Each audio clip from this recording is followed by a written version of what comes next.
सगळे या। आम्ही रणधीरसिंह भदौरिया महाविद्यालय इथले विद्यार्थी तुम्हाला आज ओला कचरा, सुका कचरा, सॅनिटरी कचरा याच्यावरती इन्फॉर्मेशन देऊया आणि त्यांचे विभाजन आणि ते किती घातक आहेत आपल्या पर्यावरणासाठी ते तुम्हाला सांगूया। My name is Nishika Satish Maste. My name is Durga Thakre. आम्ही रणधीरसिंह भदौरिया महाविद्यालय मैं आप सबको बताने वाली हूँ सूखे कचरे के बारे में। सूखा कचरा बोले तो कागज के रैपर या फिर बॉटल ये सब होता है जो सूखे कचरे पे डालना होता है। सूखा कचरा बोले तो ये डस्टबिन पे डाले, ना कि गीले कचरे को सूखे कचरे पे डाले। जो सूखा कचरा होता है उसको वही डस्टबिन पे डाले, सूखे कचरे को गीले डस्टबिन पे ना डाले। उससे हमें परेशानी हो सकती है, जैसे कि मच्छर आए, डेंगू हो सकता है, मलेरिया हो सकता है, पीलिया हो सकता है, ऐसे आदि बीमारी हो सकती है। इसलिए जो कचरा है वो उसी डस्टबिन पे डाले।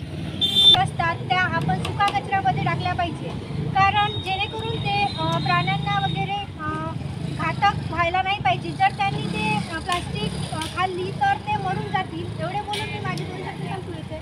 धन्यवाद। माझे पूर्ण नाव किरण फकीरे हडके आहे। माझे नाव करीना कमलाकर तोंडे। आम्ही रणधीरसिंह भदौरिया महाविद्यालयाचे विद्यार्थी आहोत। ओला कचरा नेहमी ओला कचऱ्याच्या पकेटमध्येच टाकावे, जसे मांस, मच्छी वगैरे, आणि स्वयंपाकघरातील ओला कचरा, फळे वगैरे सगळे ओला कचऱ्यामध्येच टाकावे। अंड्याचे साल, स्वयंपाकघरातील कचरा, पान, फुलं हे सर्व काही सुक्या कचऱ्यामध्ये न टाकता ओला कचऱ्याच्या प्लास्टिकमध्ये टाकावे। याच्यामुळे आपल्याला कोणती बिमारी होणार नाही। धन्यवाद। चहा पत्तीचा गाड वगैरे सगळं ओला कचऱ्यामध्ये टाकावे। धन्यवाद।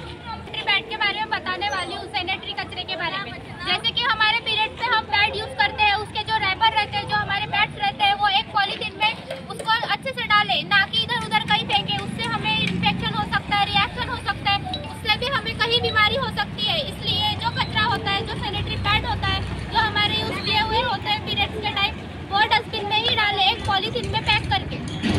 सॅनिटरी कचरा हा रेखा खूप घातक असते। सॅनिटरी कचरा हा कचऱ्याची गाडीमध्ये एक वेगळं कंपाऊंड असते। प्रत्येक कचऱ्यासाठी एक वेगवेगळं कंपाऊंड असते।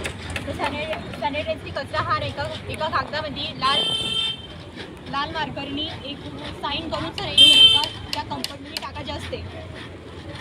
सॅनिटरी कचरा हा रेखा जर आपण इकडे तिकडे फेकला तर हा खूप प्राण्यांना, वनस्पती व माणसांना पण हानिकारक आहे। सॅनिटायझरी पॅड ही प्लास्टिकची असते पूर्ण, तर त्यामुळे अनेक नैसर्गिक त्रास पण होते। धन्यवाद।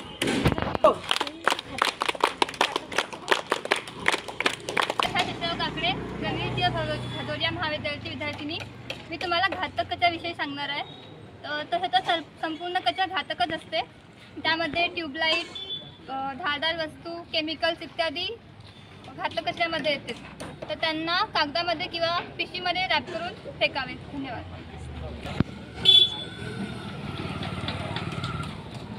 तर अशा प्रकारे तुम्ही बघितलं की वेगवेगळ्या कचऱ्याचे विभाजन कसे करू शकतात आणि ते किती घातक होऊ शकतात आपल्या पर्यावरणासाठी।